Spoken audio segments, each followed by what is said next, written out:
registration accepted. You may now proceed through the historical displays in the orientation hall, or continue on to the examination.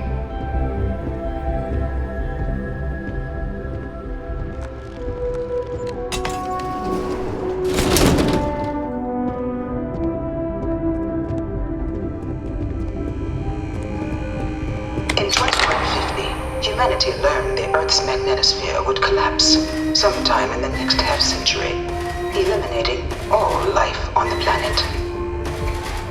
Decisive action was required, but the secure transport of an entire civilization would demand a new kind of cooperation, a new kind of courage, and a new kind of union. Thus, in 2159, the United Colonies were formed to make that journey possible. Just 1 year later, the Galileo, the first of many colony ships, touched down here on Jemison, beginning a new era of human history, the age of the United Colonies. In that moment, humanity changed forever. Nothing would ever be the same. They must have been scared out of their minds.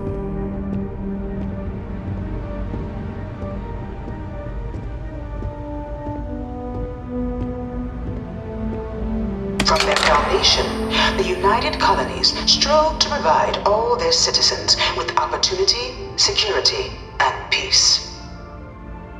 But there were those among the UC that still wanted something more: independence. So in 2161, the UC issued the Centaurus Proclamation, granting UC citizens the right to settle distant worlds and form their own sovereign powers. It wasn't long before the first new faction, the Free Star Collective, was formally organized in 2188, later followed by House Varun, revealing themselves to the universe in 2230. Well, this is certainly an interpretation.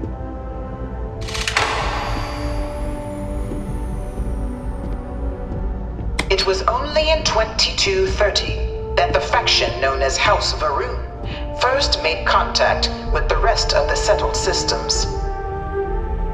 Founded by the passengers of a colony ship that had left New Atlantis and disappeared 4 decades earlier, House Varun was a faction unlike any other. A theocracy dedicated wholly to the beliefs of its isolationist founder, Janan Varun. House Varun initially made overtures of peace towards the rest of the settled systems. They claimed their only intention was to spread the word of their god, the Great Serpent. But none could have guessed that this worship might take the form of a bloody war, the Serpent's Crusade.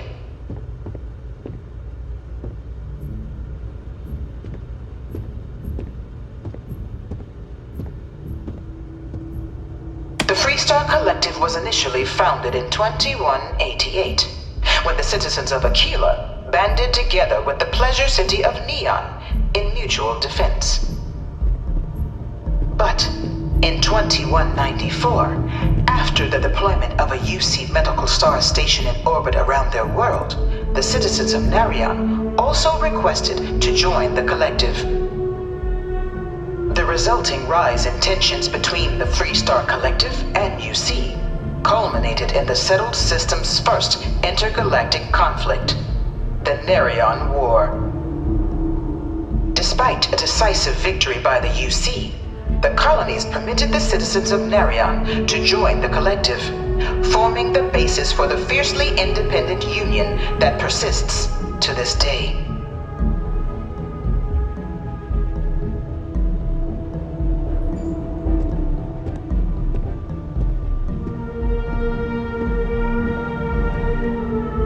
Beginning in 2240, House Varun forces declared all-out war on the rest of human civilization, initiating the Serpent's Crusade. Over the next 23 years, thousands of Freestar, UC, and independent souls were killed by agents of House Varun in the name of their serpent god. was only with the death of their founder in 2263 and the succession of his heir Jarek that House Varun finally sued for peace.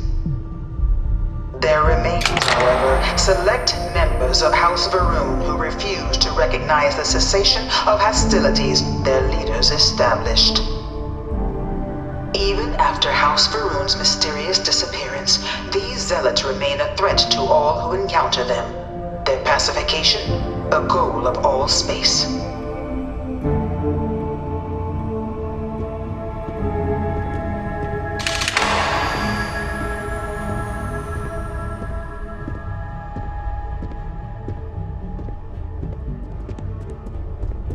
Of the many conflicts between the galaxy's factions, none was more brutal than the recent colony war between the UC and the Freestar Collective. Set off by the unauthorized Freestar colonization of Vesta's Pride in 2308, a direct violation of the Nerion Treaty, the colony war spread quickly across the galaxy. Both sides deployed every tool at their disposal. Armadas of warships, mechanized combat platforms, or mechs, even bioengineered alien creatures, the infamous UC xeno-weapons. It was only in 2311 at the Battle of Cheyenne that the scales finally tipped, the Freestar Collective, utilizing their civilian fleet as a human shield, successfully crippled the superior United Colonies Navy.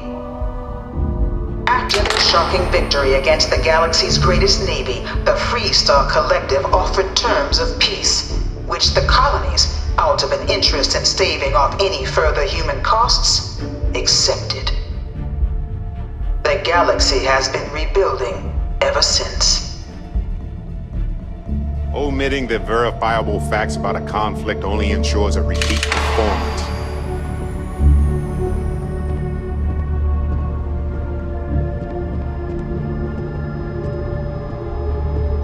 Few settled worlds were left untouched by the colony war. But nowhere could the viciousness of modern warfare be seen more clearly than on the Freestar planet of Nera. Initially occupied by invading United Colonies forces as a forward operating position, repeated attempts to take and retake the planet by collective forces led only to devastation. Swaths of the world were transformed into scorched husks, a nightmarish testament to the depths of human ingenuity and human cruelty. And today, Nera remains a continuing reminder to the horrors of unfettered war.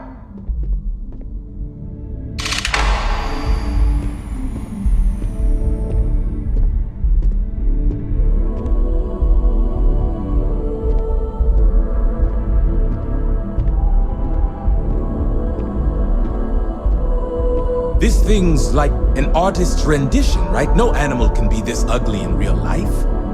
I can't stop staring at it. A real terramorph.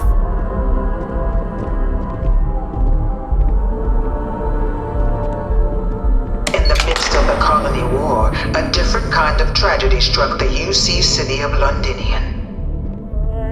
A newly constructed but critical supply center for the United Colonies war effort, Londinian found itself overrun by one of the galaxy's most mysterious predators, the terramorph. A rare but pervasive threat to all human-settled worlds, terramorphs swept over the city seemingly out of nowhere on a scale never before seen in recorded history. Valiant efforts by the UC military slowed the onslaught, but the creatures proved unstoppable. Ultimately, the decision was made to destroy the Londinian spaceport, sealing off the city, the outbreak, and its citizenry from the galaxy at large. The tragedy of Londinian is mourned by the UC to this day.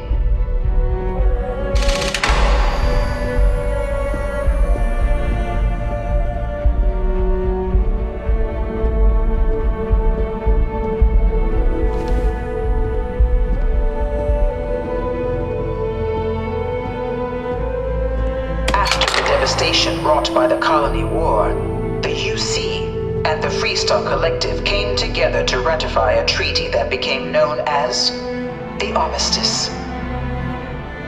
Both sides agreed to a vast reduction in standing forces, and that xeno-weapons and mech warfare would be outlawed.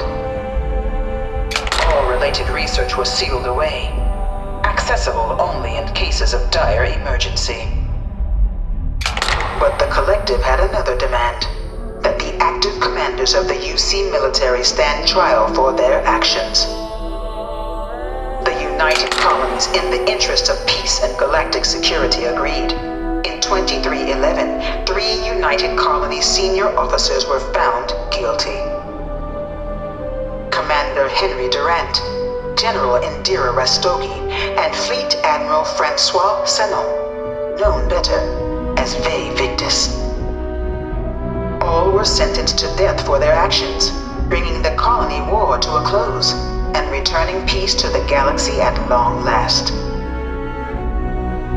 It was a scary time, to say the least. The armistice was the only way we could survive, until the next terrifying weapon anyway.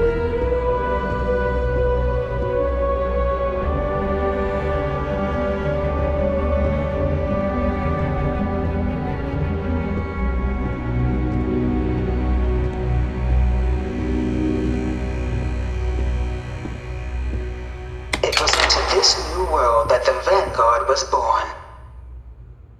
An official branch of the UC Navy, the Vanguard is the United Colonies Volunteer Fleet, serving a myriad of security, logistical, and reconnaissance roles. And after a sufficient length of service, UC citizenship is guaranteed to every Vanguard member. Open to all captains, regardless of origin, the Vanguard is leading the charge to protect and support the citizens of the United Colonies, wherever in the galaxy they may be.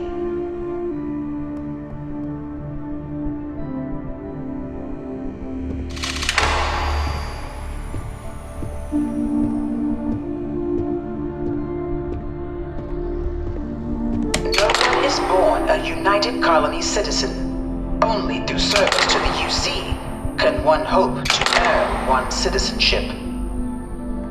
But the UC prides itself on taking care of its people. Cost of living controls mean citizens pay less than their foreign counterparts for needs big and small. All citizens are issued a grant upon joining to get themselves on their feet. And only UC citizens have the opportunity to purchase property, getting the chance to live in one of the most beautiful cities in the settled systems. By joining the Vanguard today, you too can begin earning your place here, in the heart of galactic civilization, as a citizen of the United Colonies.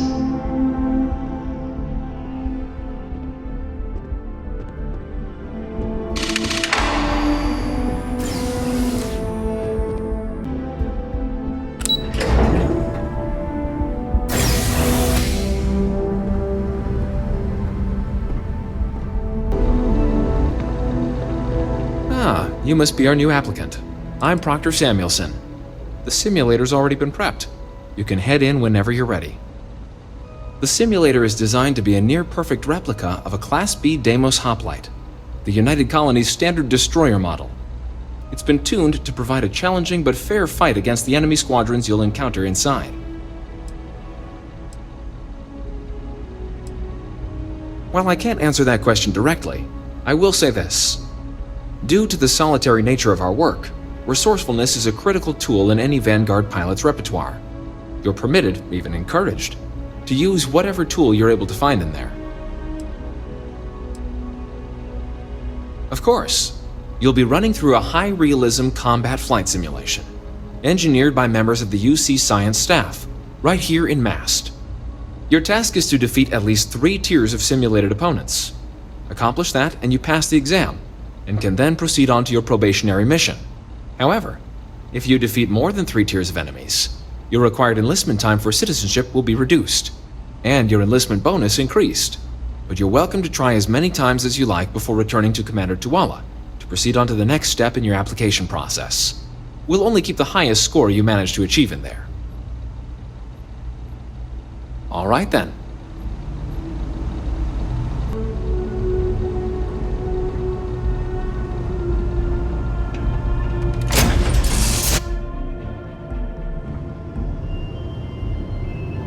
This is the Mark 18 Flight Simulation Chamber applicant, currently in orbit around a high-detail recreation of a remote world. When you're ready to begin, please take a seat in the pilot's chair.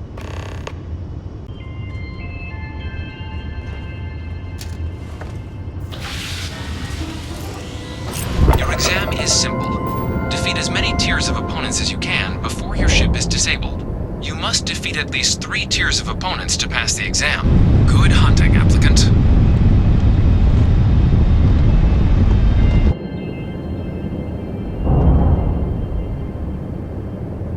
New targets active.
stay and try your hand at the remaining tiers. Resuming the examination. New targets active.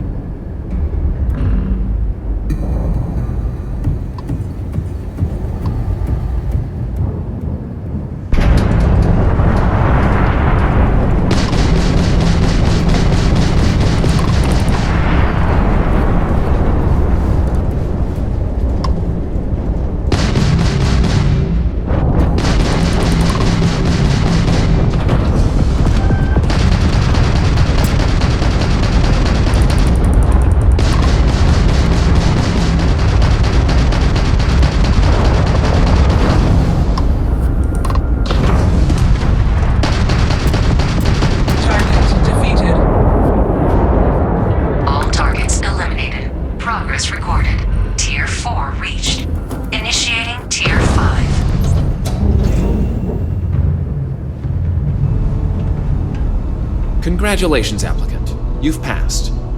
You can head up to Commander Tuwala to receive your final results and your probationary assignment. Or you're welcome to take another run at the simulation if you'd like to try and earn a better score. We'll only keep your best run. They drive a pretty hard bargain for new recruits. I certainly couldn't say no.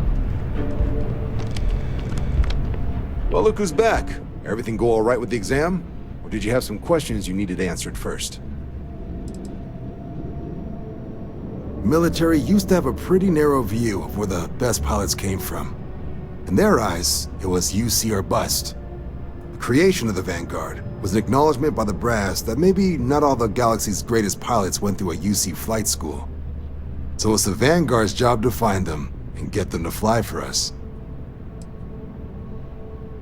MASS is short for Military, Administrative, and Scientific Triumvirate. From here, the three co-equal divisions of the UC government work together to advance the cause of the colonies. Be that through mutual defense, political and diplomatic strength, or scientific discovery. Now, serving any of the UC's divisions grants citizenship, but scientific and admin positions in the UC tend to be real competitive. Understandable, most people would prefer to earn their citizenship behind a desk rather than in combat. Not something I'd ever choose for myself, but understandable. Me? 6, 7 years now? Was a recon squad commander in a former life, so it wasn't too big a jump bossing around foreign pilots instead. But Vanguard's been a quality assignment. Meet new people, judge them on a series of diverse criteria, get them out there helping people who need it. Ah, so these are your numbers that just came through then. You ready to hear how you did?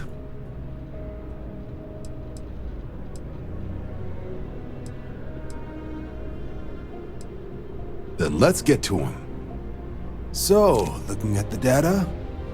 Hit every mural in the orientation hall, huh? A test of preparation and thoroughness. 2 traits the Vanguard values highly. Psychological results are all within expected levels. Navy doesn't have room for folks that'll fall apart the first time they're trying to outrun a homing missile. Now, how'd you do against your foes? Tier 4, not too shabby. The techs make us test each level of the sim too. I can tell you that waiver some real artificial bastards. Good job putting them away. Way better than what I'd do. I always mess up on the parking. So then, looking at your results as a whole, and presuming you're successful in completing your probationary mission, you could have your UC citizenship after only 10 years service. Pretty standard for combat assignments. But your performance in the simulator does mean I can offer a signing bonus. Help convince you to join the cause. 10 years, huh? Well, good luck with that. Send me a postcard on Paradiso whenever you're done. So, sounds to me like we've got Vanguard material on our hands. If you're interested, we could bring you on as a provisional member today. Get you the credits you've earned, then send you out on your probationary mission. First though, all UC service people, provisional or otherwise, are required to swear an oath. So, you want to make this official? Commit yourself to the cause of the colonies?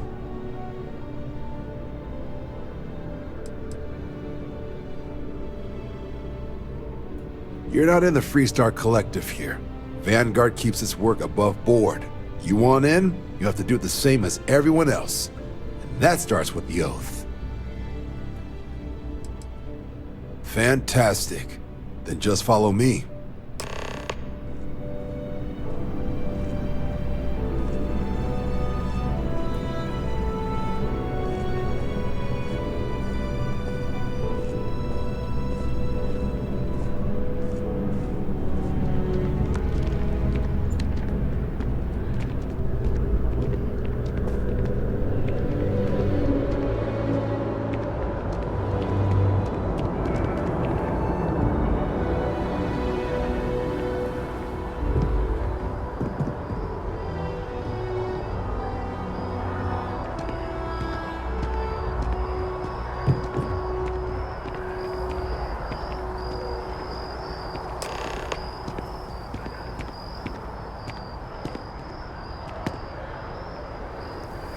Wouldn't be right doing this where we couldn't see the stars. Now, raise your right hand. The motto of the Vanguard is Supra et Ultra, above and beyond. That is where we serve, beyond the furthest reaches of the United Colonies military, and with honor and duty above reproach. Do you swear to protect and defend the citizens of the United Colonies to the best of your abilities, and to uphold the values of the Vanguard? Honor, loyalty, self-reliance in all your actions as a member of the United Colonies Navy?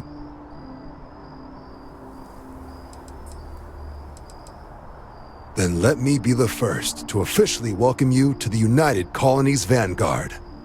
Now, only thing left is getting you that probationary mission. And what I've got is comms repair. Group trying to refurb an old colony war processing plant on Tau Ceti 2. Sounds like they'd barely gotten set up when their communications died. Place is as isolated as they come, so Brass wants a Vanguard to deliver the repair suite and ensure anyone present is safe and secure. So, can the people of Tau Ceti 2 count on you? That's the spirit. Head down to the spaceport and talk to Crew Chief Harath. He'll get you the repair suite plus your new recruit kit. Oh, and your advance. Give it your all out there. Supra et Ultra.